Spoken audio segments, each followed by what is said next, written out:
Bienvenue à la première capsule du cours de dessin industriel assisté par ordinateur. La première chose qu'on va faire, c'est quand on veut démarrer SolidWorks, quelque chose de très important, c'est d'aller voir dans notre explorateur Windows. On peut aller voir ici. On a des répertoires en bas complètement ici, là, des dossiers. Il y en a un qui s'appelle Partage étudiant. Vous voyez, il est vert en ce moment, là. Il faut s'assurer que ce partage-là est bel et bien vert parce que ça nous amène à d'autres dossiers qui contiennent toutes sortes de choses, dont des paramètres pour SolidWorks. C'est surtout important quand on veut se brancher à distance avec le VPN, hein, quand on n'est pas à l'école, de s'assurer que l'ordinateur est branché à ce lecteur-là ici, partage étudiant, pour être sûr qu'on a bien tous les paramètres. Donc, ceci dit, on veut démarrer SolidWorks. Des fois, hein, quand on l'utilise souvent, la commande peut se retrouver ici. Sinon, on peut commencer à taper des lettres tout simplement et on va avoir l'application ici. Et là, ça prend un certain temps avant de démarrer. L'application va vérifier toutes sortes de choses, si tous les compléments sont là, charger toutes les choses. Ce message-là, vous pouvez l'ignorer. On clique sur OK. Et finalement, le message en haut aussi, on peut l'ignorer. De toute façon, il disparaît tout seul. Les fenêtres sur le côté, pas besoin de s'en préoccuper pour l'instant. Si on fait seulement cliquer n'importe où ici, les fenêtres sur le côté vont disparaître. Alors ça, c'est l'environnement SolidWorks. Première chose qu'on peut faire, c'est aller ouvrir un document. Vous voyez en haut ici, on peut faire ouvrir, on peut même cliquer sur la petite flèche pour montrer les différentes options ici. Puis il y en a une ici, parcourir les documents récents. Je vais utiliser ça ici.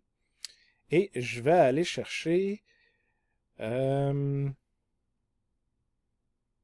voyez, j'ai plusieurs choix ici.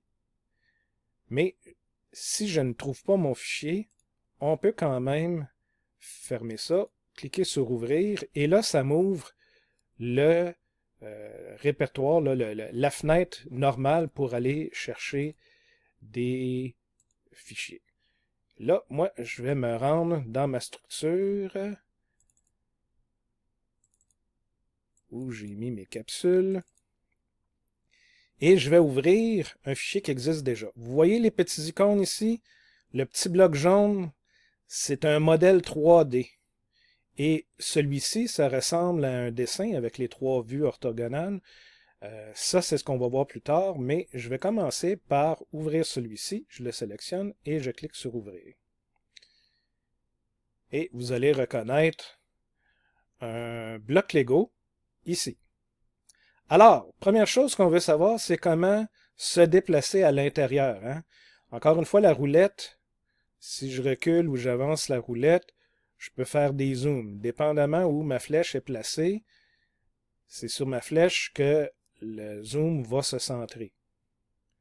Comme ça. Ensuite, si j'écrase la roulette, ce que ça va faire, c'est que ça me permet de faire tourner dans l'espace la pièce pour pouvoir la regarder sous tous ses angles.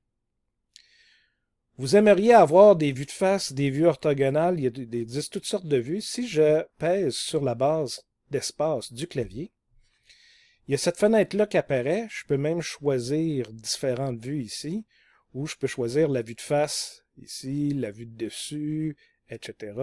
Donc, je pourrais choisir la vue de face. Vous avez les mêmes options ici, orientation de la vue. Je pourrais même choisir une vue isométrique comme ça. Donc, vous voyez, il y a plusieurs façons de se déplacer. Et au cours de la session, on va apprendre aussi d'autres moyens plus rapides. Si je maintiens le clic droit de la souris enfoncé, là, vous voyez, j'ai plusieurs options qui s'offrent à moi. Là, je le tiens toujours, hein, le clic droit, là, le bouton droit de la souris est toujours enfoncé en ce moment. Si je me dirige ici, vous voyez maintenant, j'ai ce symbole-là. Donc, si je fais un clic gauche cette fois-ci et que je maintiens, là, hein, ça me permet là, de faire un pan là, de gauche à droite, de haut en bas, comme ça, pour bien placer mon image. Et quand j'ai fini, je pense que tout simplement en faisant Escape, ben, l'option redevient normale pour sélectionner. Et là, vous allez voir, hein, je peux sélectionner une ligne ici, et en bas, ça va me donner la longueur, 120 mm. Je peux sélectionner toutes sortes de choses. La surface circulaire ici, le côté. Là, vous voyez toutes sortes de choses apparaître. En fait, ce sont les paramètres pour justement générer ce volume-là. Et ce qu'on voit ici, c'est, regardez bien à droite, on a toutes sortes de choses. J'ai le nom du fichier ici. J'ai le matériau. Hein, si j'ai décidé cette fois-ci de faire ça en OBS, si je clique droit sur la souris, je peux faire éditer le matériau. Ça va m'ouvrir une fenêtre. Et là, je peux venir choisir le type de matériau. Ici, je ne le changerai pas. Je vais le laisser comme ça. Si je me déplace, le plan de face, c'est celui-ci. Le plan de dessus, c'est celui-ci. Le plan de droite, c'est celui-ci. On va travailler beaucoup avec ces plans-là pour créer nos modules, nos modèles, nos volumes 3D. Et là, si je descends encore plus bas, vous avez ici les volumes qui ont été créés par des fonctions comme ça. Des fonctions de répétition qu'on va voir en détail plus tard dans le cours. Et si vous regardez, quand j'ouvre la petite flèche ici en cliquant dessus, vous voyez des esquisses apparaître. Hein? Si je me déplace ici, on va voir l'esquisse un peu. Je pourrais même choisir la vue de côté, la vue de droite. Et vous voyez l'esquisse, on la voit en bleu pâle comme ça ici tout le long. Hein? C'est la forme qu'on a décidé, qu'on a dessinée pour générer le volume avec des lignes. Puis on lui a donné des dimensions, les dimensions qu'on voulait. Ça, on va apprendre ça quand on va étudier les esquisses. Et vous allez voir, il existe d'autres esquisses aussi. Là, si je tourne, ça c'était l'esquisse ici du cercle qui m'a permis de faire le cylindre, etc., etc. Maintenant, quand vous allez me remettre des projets, des dessins, des fichiers, je veux toujours que ce soit dans un fichier, dans un dossier compressé, un fichier zip. Et la meilleure façon de faire ça, c'est d'aller dans Fichier. Et là, vous allez à Pack and Go, ici. En cliquant, il y a toutes sortes de choses qui apparaissent. La seule chose, pour l'instant, que je vais vouloir recevoir, si je viens désélectionner toute la colonne ici, moi, je veux juste voir votre modèle 3D ici. Et là, on ne veut pas enregistrer dans le dossier, on veut enregistrer dans le fichier zip comme ça. Et en cliquant sur Enregistrer, là, on ne voit rien. Si je viens ici et que je retourne dans mes capsules, vous voyez ici, vous voyez le dossier, le dessin du dossier, il y a une petite fermeture éclair. Un zipper, c'est un fichier compressé ou un fichier zip ou un fichier zippé, comme on les appelle. Si je double-clique là-dessus, ça ouvre ça et voici le contenu de mon fichier.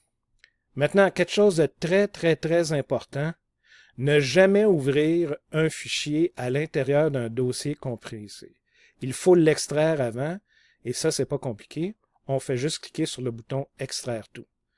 Si vous essayez de l'ouvrir à l'intérieur, ça peut fonctionner à moitié et vous causer beaucoup de troubles. Alors, je répète, il faut extraire le fichier et ensuite, on peut travailler avec.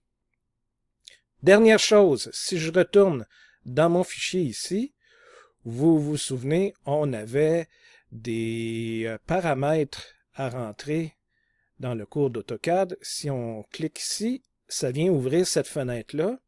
Et là, j'ai rentré du texte. J'ai rentré dans ces valeurs-là mes initiales. Si je regarde un peu, ça c'est dessinateur 1. Il peut y avoir plusieurs dessinateurs. Mon équipement, j'ai appelé ça capsule 1. L'ensemble, c'est modèle. Description de la pièce, Lego. Le reste se remplit tout automatiquement. quand j'ai choisi ABS, le logiciel est tout de suite venu remplir ça automatiquement.